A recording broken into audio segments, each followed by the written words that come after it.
Hello, today's daily reading comes from the book of Sirach, chapter 5, and it reads as follows.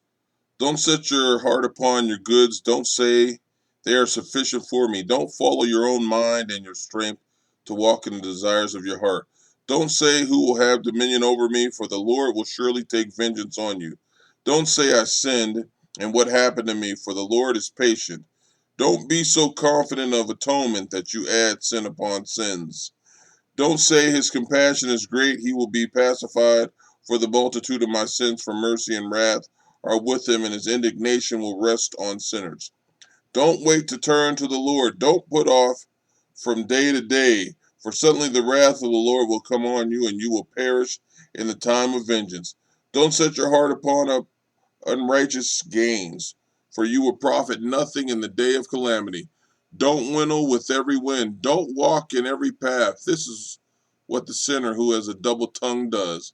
Be steadfast in your understanding. Let your speech be consistent.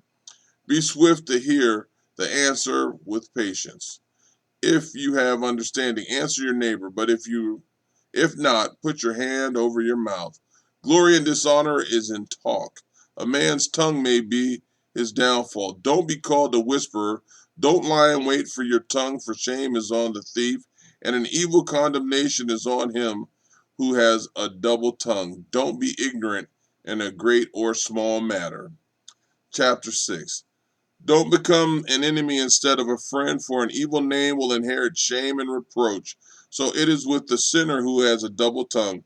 Don't exalt yourself in the counsel of your soul, that your soul be not torn in pieces as a bull. You will eat up your leaves, destroy your fruit, and leave yourself as a dry tree. A wicked soul will destroy him who has it, and will make him a laughing stock to his enemies. Sweet words will multiply a man's friends. A gracious tongue will multiply courtesies.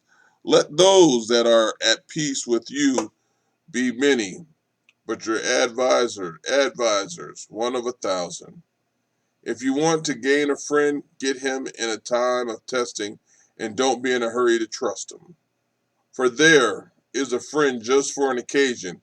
He won't continue in the day of your affliction. And there is a friend who turns into an enemy. He will discover strife to your reproach.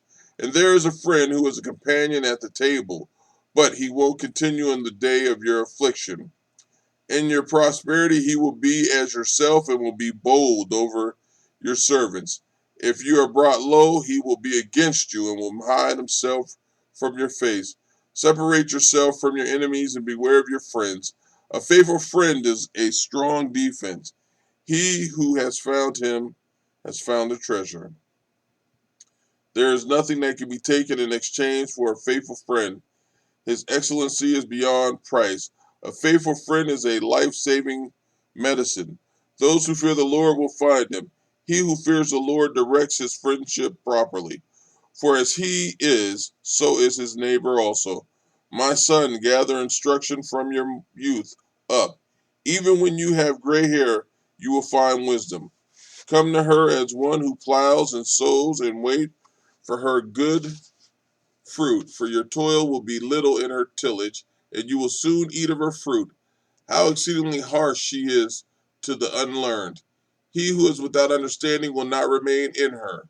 She will rest upon him as a mighty stone of trial.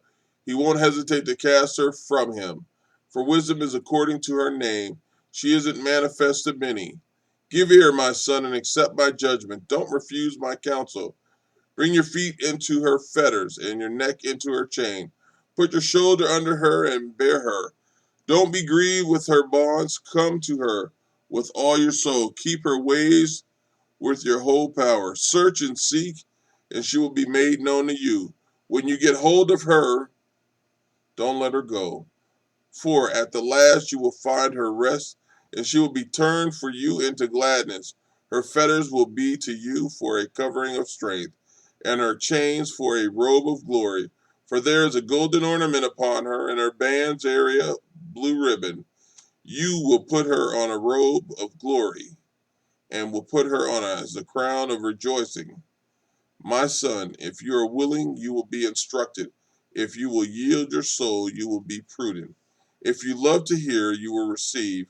If you are inclined your ear, you will be wise. Stand in the multitude of the elders. Attach yourself to whoever is wise. Be willing to listen to every godly disclosure.